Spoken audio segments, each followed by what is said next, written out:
Bonjour à tous, bienvenue sur PPACI TV, c'est l'heure du journal, voici les titres. De passage en Côte d'Ivoire, le représentant PPACI Suède reçu en audience par le président exécutif. Le PPACI associe les populations à l'élaboration de son programme de gouvernement. Le président exécutif Sébastien Danodjedje a reçu en audience ce vendredi 9 février au siège du parti le camarade Oku Jean-Claude, représentant PPACI Suède, Ange Abraham. Vivant en Suède, Oku Jean-Claude est de passage au pays pour les obsèques de sa génitrice. Ces obsèques se sont déroulées à Gagnoa dans la région du Go en début du mois de février. Au moment où il s'apprête à retourner en Suède, le représentant du parti de Laurent Gbagbo a rendu visite aux responsables du parti à leur base, Sizala Rivera 3. Une visite hautement appréciée par le président exécutif Sébastien Danodjedje. Donc le camarade est venu s'acquérir des nouvelles de notre parti, de son président, des responsables du parti. Nous avons donc échangé, nous lui avons expliqué comment nous fonctionnons ici. Nous lui avons aussi donné des conseils pour ce que nous attendons de lui, là où il est actuellement, notamment en Suède, parce que c'est un garçon qui a beaucoup travaillé avec nous dans le cadre de la démocratie depuis très longtemps. Dans les moments difficiles, comme dans les moments de bonheur, il a toujours été là. Et donc ça a été un plaisir pour nous de le recevoir. Nous regrettons tout simplement que notre camarade VPE, chargé de des représentations, ne soit pas là, parce qu'il est un peu souffrant. Et donc c'est à son nom aussi que nous disons aux camarades que allez-y, le parti compte sur vous pour son image à l'extérieur. Le parti compte sur vous pour nous appuyer dans tous les domaines pour que, disons, la notoriété de Gbagbo Laurent soit reconnue dans le monde entier. Et c'est cette mission que nous lui avons confiée, qui est une mission difficile, mais comme je le sais, courageux, capable de le faire, nous lui faisons entièrement confiance.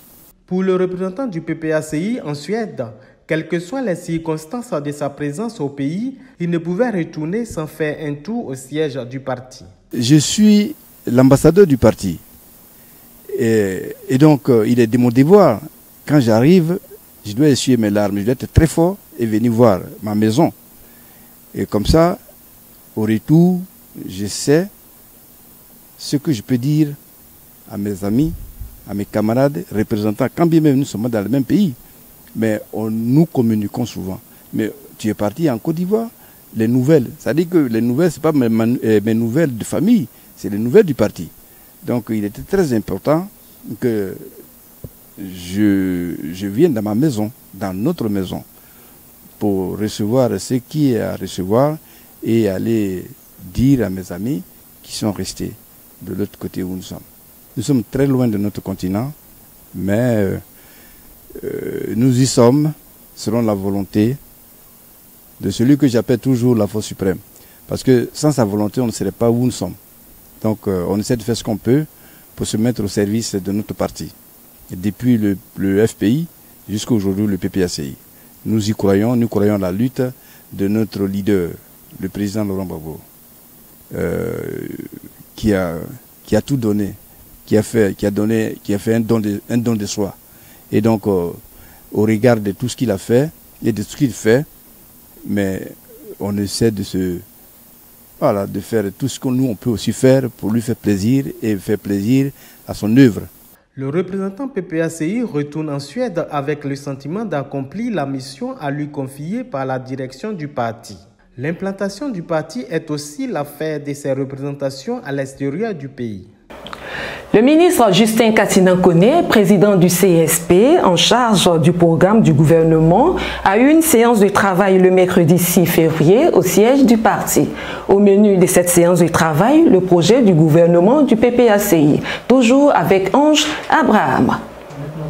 La démocratie se définit comme le gouvernement du peuple par le peuple et pour le peuple. Le parti du président Laurent Gbagbo entend faire de cette définition une réalité. Raison pour laquelle le président du CSP, Justin Koné-Katinan, à travers les vice-présidents exécutifs, les secrétaires généraux adjoints en charge des régions et les coordonnateurs régionaux, veut impliquer les populations dans le projet de l'élaboration du programme de gouvernement du parti. Il s'agira pour les représentants du parti d'aller vers les populations dans les villages, campements et hameaux, recenser leurs préoccupations à l'aide d'un guide de questionnaires bien élaborés. Durant plus de 2 heures d'horloge, Koné Katinan et ses invités ont peaufiné des techniques d'approche et stratégies de travail. Son Excellence le président Laurent Gbagbo m'a fait un grand honneur de me confier une grande mission, c'est de suivre l'élaboration du programme de gouvernement. Et donc nous avons pensé qu'il était bon que nous associons nos populations, les populations ivoiriennes, à l'élaboration de ce programme, en les interrogeant directement pour que nous ayons les informations du retour du terrain et à partir de ces informations qu'on puisse orienter notre programme en tenant compte donc de ces informations-là. Et l'idée que nous avons convoqué, nous avons demandé aux secrétaires généraux adjoints et aux vice-présidents des régions et les CR de venir pour qu'on puisse leur expliquer le mécanisme de cette enquête-là qui va être menée par nos structures. Elle va être menée par nos structures de base. Et donc c'est ce que cette formation, nous sommes venus pour leur porter l'information et leur présenter les documents questionnaires qui doivent être posés aux populations. Une approche cette technique, mais surtout politique, selon le président du CSP. L'idée, c'est de montrer aux Ivoiriens qu'il y a un seul homme dans ce pays qui s'inquiète et qui interroge les populations, qui veut connaître le vécu des populations et à partir de leur vécu, élaborer un programme pour les aider à sortir de la misère dans laquelle ces populations se trouvent. Et donc, le mécanisme est le suivant. Nous avons élaboré un certain nombre de questions autour de 4 pôles. Pôle économique, pôle social, pôle scolaire et puis pôle sécurité institutionnel, c'est-à-dire administration et sécurité dans les villages, et puis interroger les populations autour de ces questions-là. Et donc, c'est extrêmement important pour nous d'avoir ce retour de ces informations-là. Mais cela n'empêche pas. Aujourd'hui, nous avons commencé à travailler. Et donc, les réponses qui vont venir du terrain vont venir pour corriger déjà ce que nous sommes en train de faire, confirmer ou demander alors à corriger ce que nous sommes en train de faire. Donc, je dirais que c'est une opération, certes technique, mais elle est surtout hautement politique et stratégique pour nous. Une démarche saluée par le secrétaire général adjoint Blaise Lasme en charge de la région des Grands Ponts. Déjà, il faut saluer la démarche de la direction du parti à travers le président du CSP, à travers le CSP, qui est d'associer toutes les sensibilités à l'élaboration du programme de gouvernement. Il faut aussi saluer cette approche inclusive dans le sens où elle appelle à la participation de toutes les populations que nous allons interroger à travers nos structures de base. Donc je pense que la démarche est à saluer. C'est un procédé qui est scientifique, qui est rigoureux et qui va donner un résultat qui sera à la hauteur des espérances des populations. Je tiens à saluer cela. Ce que nous pouvons de faire, c'est bien sûr pour le bien-être de ces populations-là. Donc qui de mieux que ces populations pour dire voici nos préoccupations, voici ce sur quoi vous devez vous apaisantir vos efforts ou bien appuyer vos efforts parce que vous voyez ce qui nous tient le plus à cœur. Donc c'est une démarche qui est appropriée, c'est une démarche, je l'ai dit tout à l'heure, qui est inclusive et qui va rencontrer l'assentiment des populations et qui va nous mener à la victoire. Les retours des enquêtes de terrain sont attendus au plus tard le 15 mars, a dit le ministre Justin Koné Katinan. Faire du Grand Nord de la Côte d'Ivoire le bastion du Parti des peuples africains Côte d'Ivoire passe nécessairement par le concours de ses fils et filles. Pour atteindre cet objectif, ils se sont réunis le jeudi 8 février à l'initiative du vice-président Soro Seydou. Placé sous la présidence du ministre Sébastien Dano Djedje, président exécutif du parti, cette réunion avait pour point essentiel inscrit à l'ordre du jour la rentrée politique dans le Grand Nord. Après le mot de bienvenue et la situation du contexte par le vice-président exécutif Soro Seydou, dit Soro Coton, le président exécutif Sébastien Dano Djedje a exprimé toute sa joie et sa reconnaissance au cadre du Nord pour cette initiative. Puis, les a exhortés à mener à bien ce projet noble dans la partie septentrionale pour le compte du parti du président Laurent Gbagbo. Le Nord et le Grand Nord, nous y tenons, Gbagbo tient comme la première césure. Pourquoi?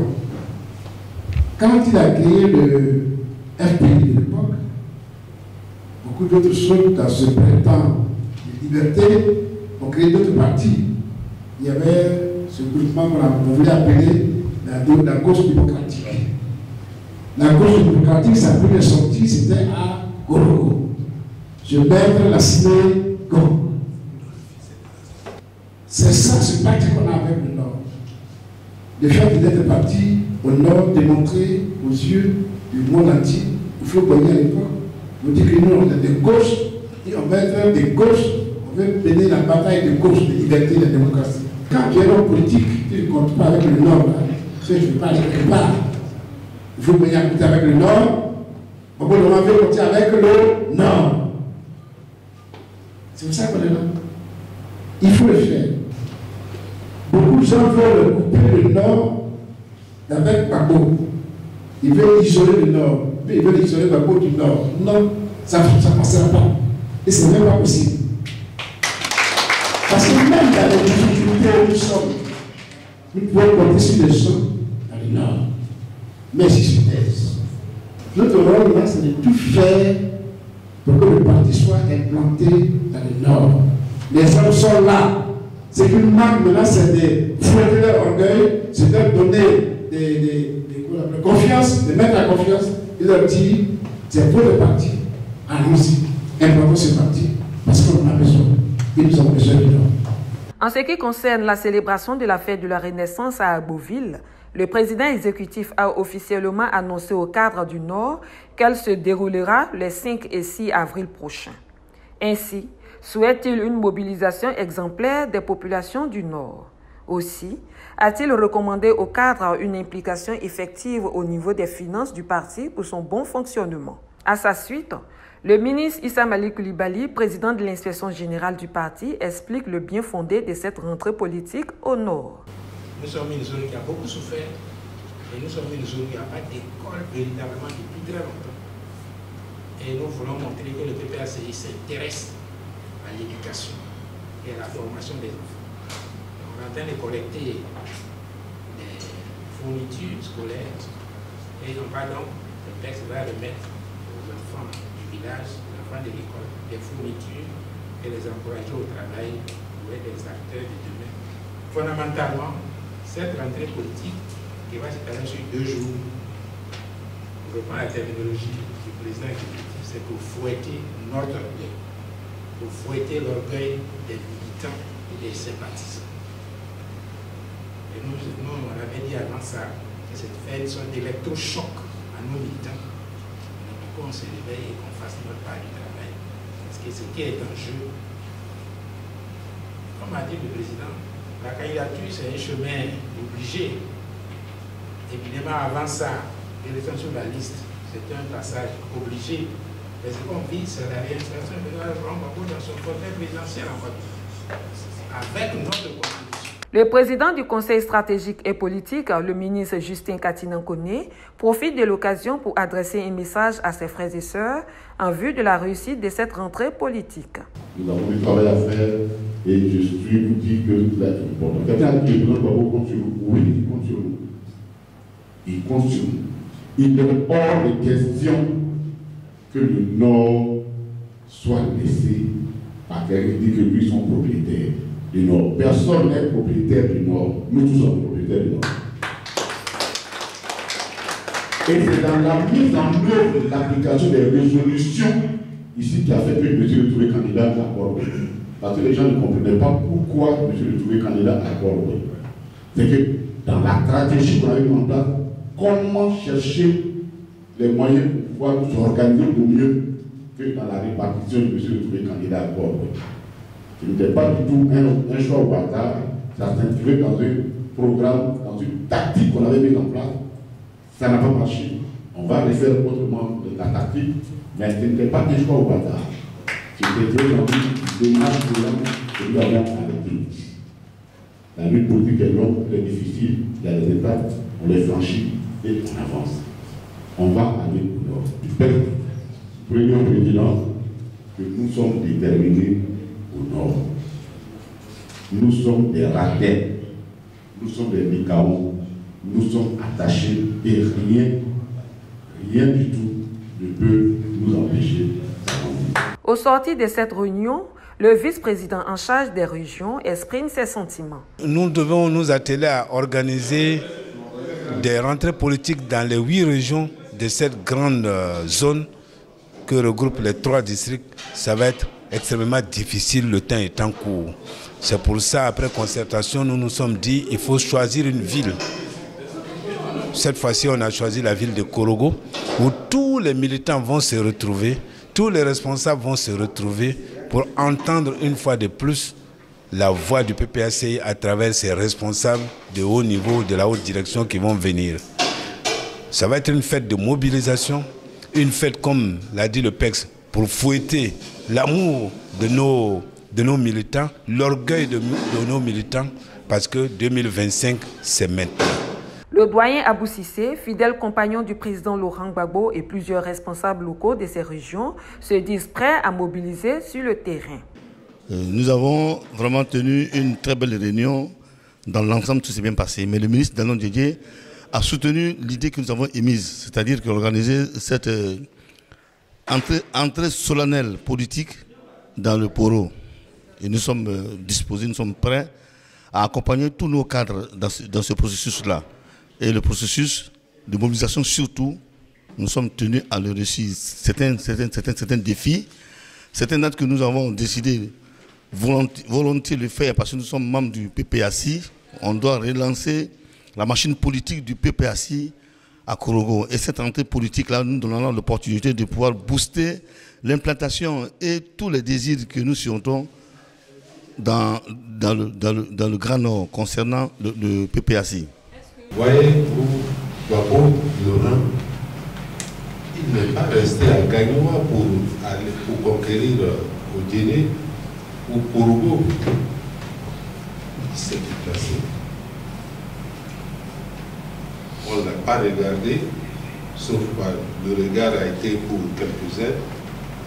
Mais ce qui est certain, ce que nous sommes en train de faire, vous êtes en train de faire aujourd'hui, c'est de prendre en charge de ce que Gbagbo a fait son temps, qui a fait de lui ce qu'il fait aujourd'hui. C'est ce que nous devons faire aujourd'hui et nous sommes prêts à le faire. Les cadres du Nord se mobilisent afin de donner au PPACI une place de choix dans leurs circonscriptions respectives. Depuis quelques jours, le Sénégal est confronté à une crise socio-politique due au report de la présidentielle par le président Macky Sall. Maintien de la France-Afrique ou déclin d'un président jadis adoubé par le peuple. Une analyse de Françoise Rabé dans un commentaire de Sylvain Lobo.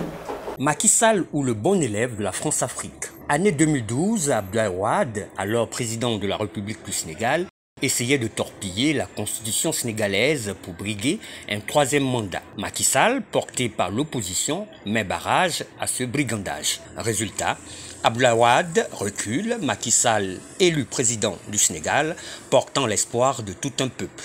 10 ans plus tard, le constat est amer pour tous les Sénégalais qui voient Macky Sall faire exactement ce qu'il reprochait à son prédécesseur. Traque des opposants, instrumentalisation de la justice et de l'armée, emprisonnement et arrestation des députés de la nation qui osent dire non. Dans un discours fait le samedi 3 février dernier, le président Macky Sall annonce une transition avec comme président de cette transition lui Macky Sall, dont le mandat prend fin constitutionnellement dès le 2 avril 2024. L'élection présidentielle prévue le 25 février prochain est reportée à décembre 2024 par des députés à la solde du président sans la présence de ceux de l'opposition mis forcés à la porte du Parlement par l'armée aux ordres. Au pays du président Macky Sall, personne n'a droit à la parole ni à juger cette décision inconstitutionnelle. Le Sénégal est ainsi plongé depuis quelques jours dans une crise politique dont nul ne sait la fin. Manifestations générales, villes mortes, démonstrations de force sont à l'ordre du jour de l'opposition. L'espoir du peuple, Macky Sall, est très vite devenu le meilleur élève de la France-Afrique quand l'on constate le mutisme de la fameuse communauté économique des États de l'Afrique de l'Ouest, la CEDEAO, et toute la communauté dite étrangère. L'on se demande alors si le Sénégal, qui est jugé stable depuis des décennies, ne peut organiser des élections présidentielles prévues depuis 3 ans. Que reproche-t-on aux pays du Sahel qui font face au terrorisme croissant, à qui la CEDEAO demande l'organisation des élections présidentielles forcées? Les jours et mois à venir nous situeront sur la vie sociopolitique au Sénégal. La finale de la 34e édition de la Coupe d'Afrique des Nations se jouera le 11 février prochain au stade de Bimpe à Anyama. Nous souhaitons bonne chance aux éléphants de Côte d'Ivoire. C'est ici que prend fin cette édition. Merci de nous avoir suivis. Excellent week-end à tous. Au revoir.